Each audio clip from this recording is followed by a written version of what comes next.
Hi guys, it has been a really long time since I sat down in front of my camera to film a video for you. Something exciting has been happening in 2019. For Christmas, I received a sewing machine and I cannot stop sewing. I love making scrunchies. I've been sewing scrunchies like non-stop. I sell them too.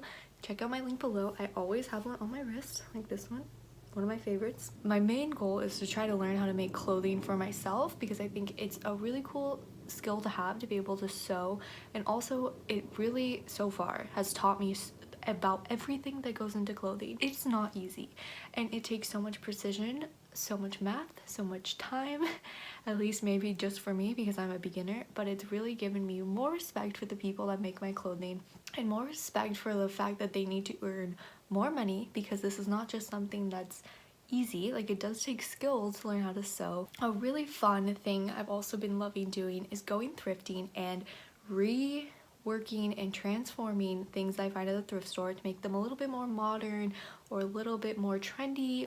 This has honestly been the most fun thing I've done because it really has expanded my creativity while thrifting, because like there's been so many failed thrift store attempts where I go and I find nothing. But I found that when I'm like looking now at items differently and looking like, okay, how can I, use that fabric to make scrunchies, or how can I use this to like make it into a trendier skirt or into a trendier dress, I find so much. For today's video, I thought I would kind of walk you through one outfit that I found at the thrift store for $14. I got this outfit for $14 at my Savers yesterday. And I thought I would show you how I transformed this basic look into something a little bit more modern and trendy. This is probably a super easy transformation, but it's still fun, and I hope that it inspires you in some way to get out there and go thrifting. Hopefully this doesn't turn into a flop, and hopefully I have a video for you. These are the tools that I'll be using. I have my sewing machines, pins, scissors, and a disappearing ink pen. First, I start out by putting the skirt on and just kind of measuring the length that I want it, also giving it a seam allowance. I just mark a little dot and then I take the skirt off, fold it inwards of where I want it just so I can get another idea of how short it is.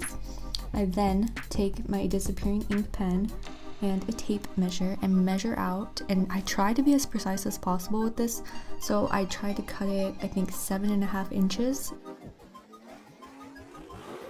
Then I just mark up the skirt and make a straight line all around it just so it's equal and I have a straight line to cut, because like I said, I'm not a very good cutter and it's very helpful to have it just as precise as possible so it's equal on the front and the back.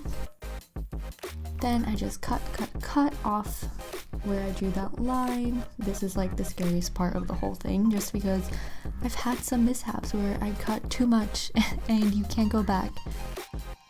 I try to leave a bigger seam allowance on skirts and stuff when I'm cutting the length, because I've learned that it's better to have more fabric than less, because you can always cut more off but you can't add.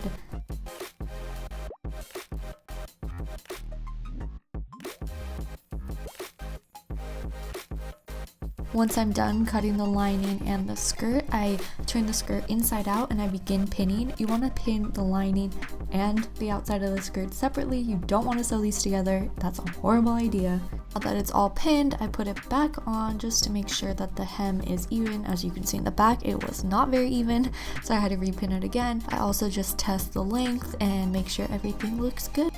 Okay, we're finally at the fun part where you get to start sewing. I like to start by sewing the lining first. So then I just follow all the pins that I made and I sew the skirt in a complete circle.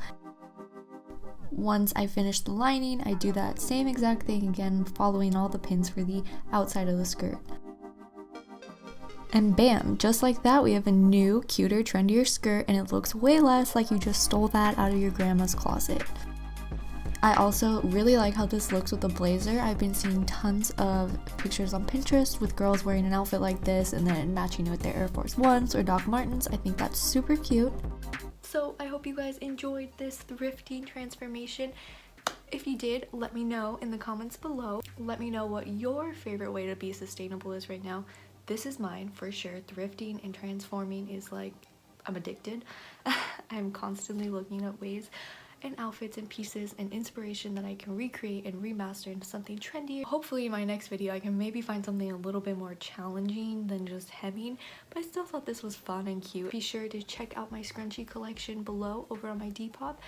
Follow me on Instagram to keep up with me, and I will see you guys in my next video.